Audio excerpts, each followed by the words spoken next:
Hello my dear friends, welcome back to my channel. আজকের recipe হলো সোয়া পোলাও। সোয়াবিনটা এমনিতেই খুবই হেলদি, আর তার সাথে আমি কিছু ভেজিটেবলস অ্যাড করব যেটা আরও বেশি হেলদি হয়ে উঠবে। তাহলে চলুন দেখে নিই এই সোয়া পোলাও করতে আমাদের কি কি লাগছে।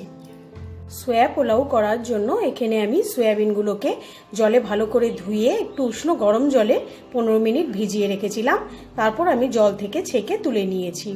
আর এখানে আমি গোবিন্দভোগ চাল জলে ভালো করে ধুয়ে 15 মিনিট ধরে জলের মধ্যে আমি ভিজিয়ে রেখেছি। এবার আমি জলটা ছেঁকে নেব।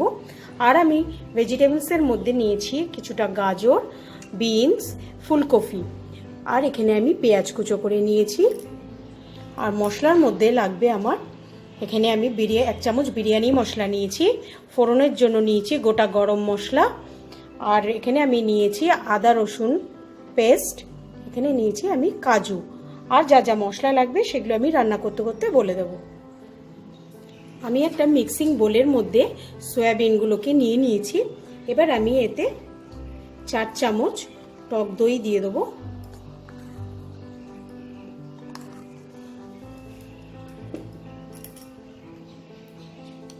দু চামচ আমি আদা রসুনের পেস্টটা দিয়ে দেবো। আর আমি এখানে 1 চামচ হলুদ গুঁড়ো, 1 চামচ ধনে গুঁড়ো, 1 চামচ জিরে গুঁড়ো, 1 চামচ কাশ্মীরি লঙ্কা গুঁড়ো,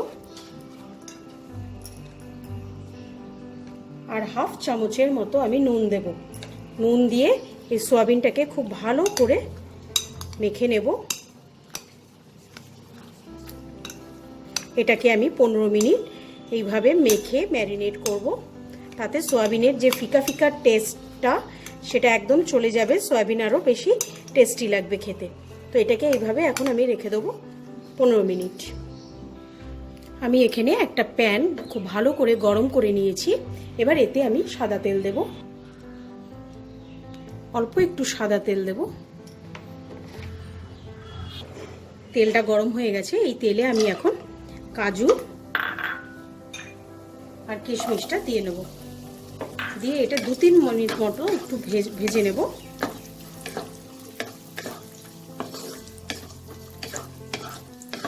ফ্লেমটা একদম সিম করে আপনারা ভাজবেন, তা নাহলে একদম পুড়ে যাবে।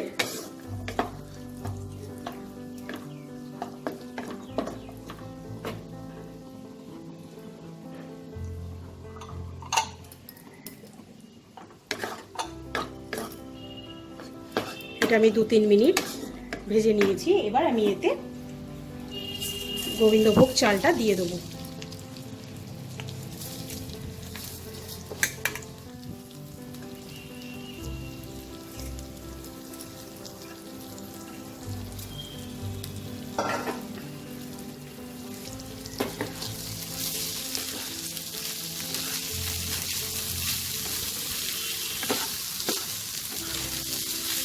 চালটা থেকে যতক্ষণ না একটা চিটচিটে আওয়াজ বেরোবে ততক্ষণ আমি চালটাকে ভেজে নেব। পোলাওয়ের চালটা সবসময় ভেজে রান্না করলে পোলাওটা ঝরঝরে হয়, তা নাহলে যতই আপনি ভালোভাবে রান্না করুন না কেন এটা দলা পেকে যাওয়ার চান্স থাকে। দেখুন চালটা আমার ভাজা হয়ে গেছে। আশা করছি আওয়াজটা আপনারা পাচ্ছেন, চিটচিটে আওয়াজটা। এখন আমি এই প্যানটা নামিয়ে নেব। এবার যেই পাত্রে আমি পোলাওটা রান্না করব আমি সেটা গরম করে নিয়ে এখানে আমি 1 চামচ সাদা তেল দিয়েছি। এবার আমি 2 চামচের মতো আমি একটু ঘি দিয়ে দিলাম। তেল আর ঘিটা গরম হয়ে গেছে। এবার আমি এতে 2টো তেজপাতা আর গোটা গরম মশলা ফোড়ন দিয়ে দেবো।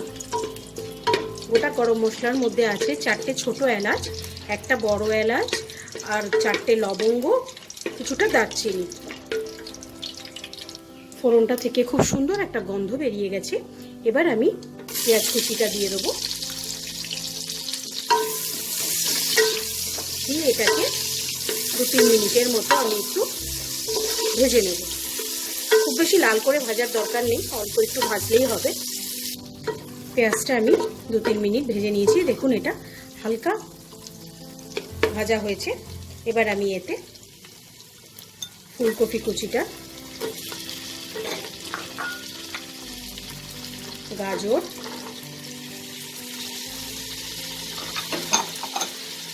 বিনসটাও দিয়ে দেবো। এতে আপনারা চাইলে কড়াইশুঁটিও দিতে পারেন। আর এটাকে আমি হালকা 1 মিনিট একটু নাড়াচাড়া করে নেব। 1 মিনিটের মতো এটা আমি নাড়াচাড়া করে নিয়েছি। এবার আমি ম্যারিনেট করা সয়াবিনটা দিয়ে দেবো।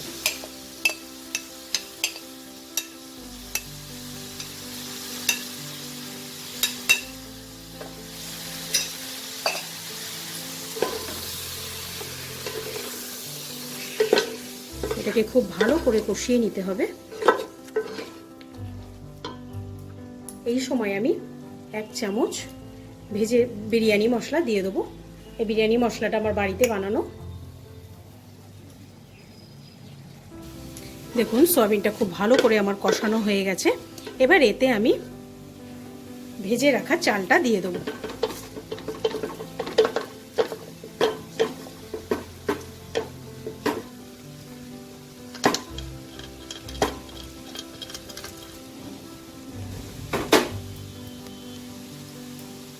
চালটা দিয়ে আমি মিশিয়ে নেব।